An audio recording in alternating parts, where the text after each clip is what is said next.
Good day, friends. This is Robert West. Welcome back to my YouTube channel. So the topic of this video is Iran strikes back at Israel. We'll get into that in just a moment.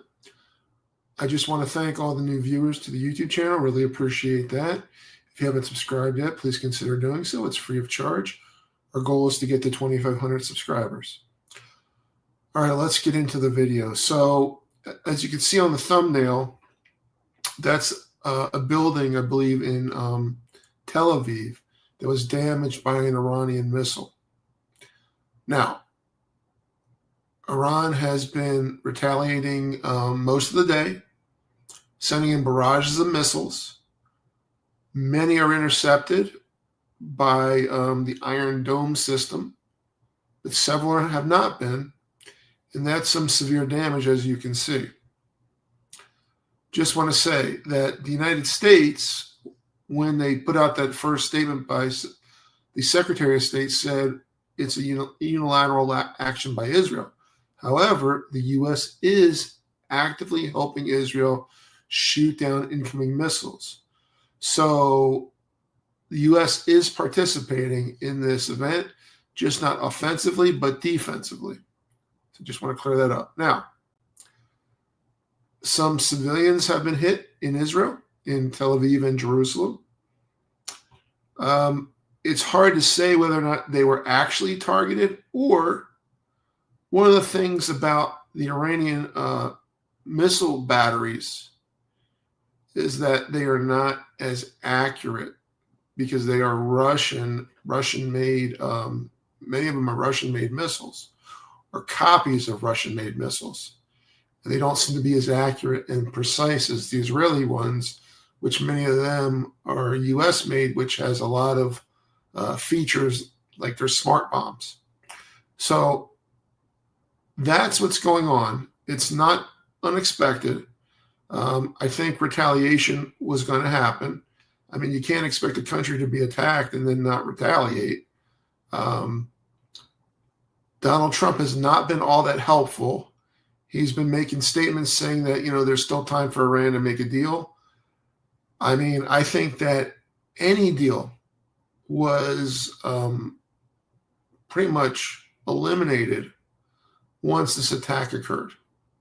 Now, I'm not saying that there was going to be a deal, but the president's representative, the real estate guy, Steve Witkoff, he was heading for meetings this weekend with the Iranians to discuss the deal. Unfortunately, Donald Trump does not have very good diplomatic skills.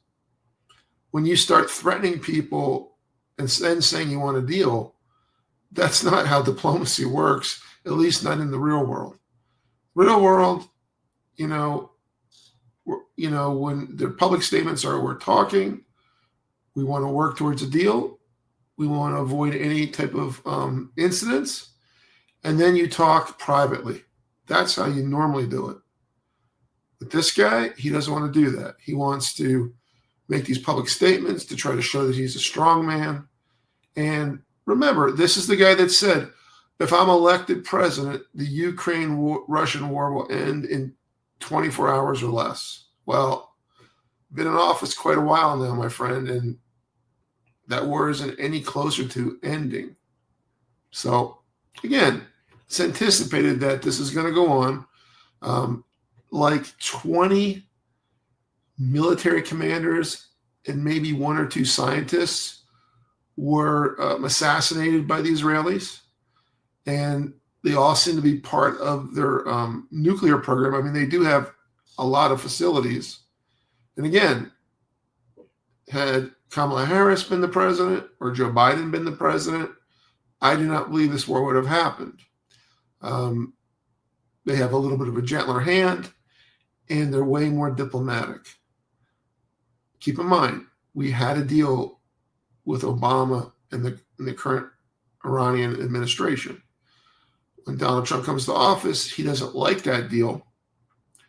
So he basically tears it up, and then all our ability to really investigate, check on the Iranian nuclear program kind of went out the window.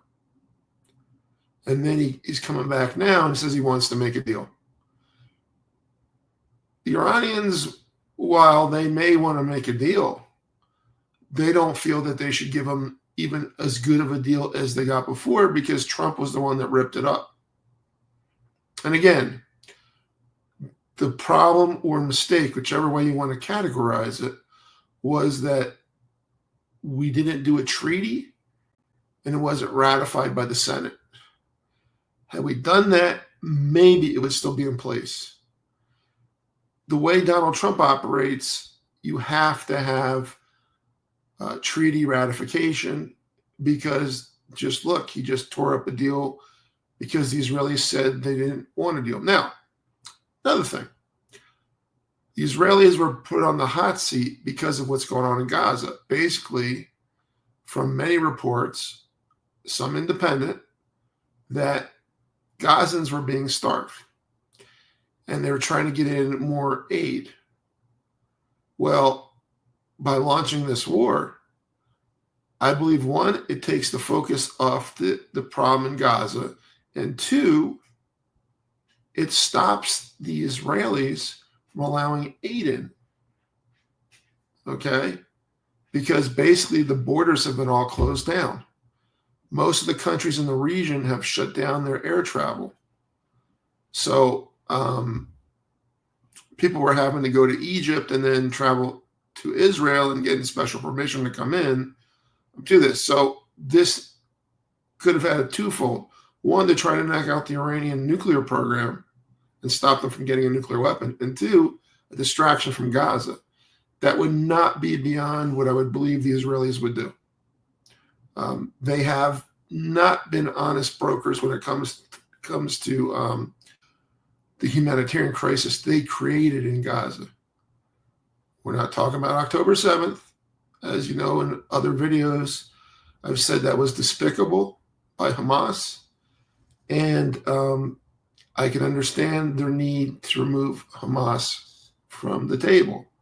However, that doesn't give them the right to starve people in Gaza or the West Bank for that matter.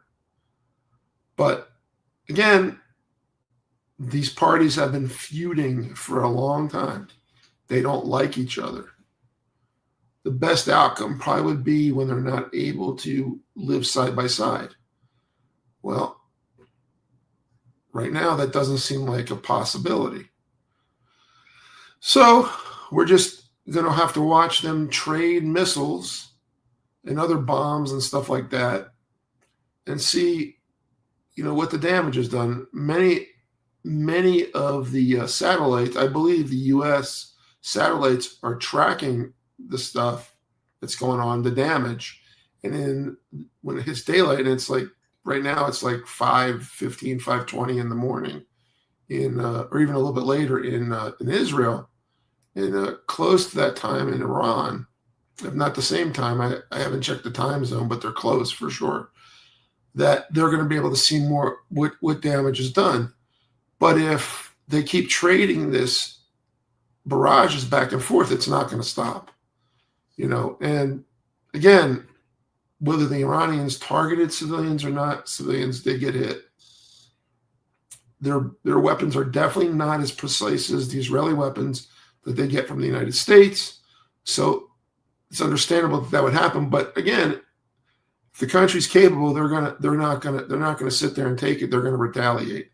And when you assassinate like 20 of their military people and scientists, they tend to get a little peed off.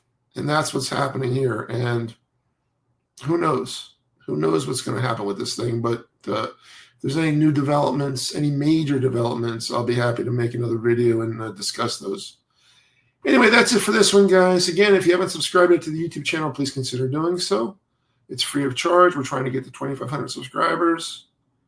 Have a good one, guys. We'll see you in the next video.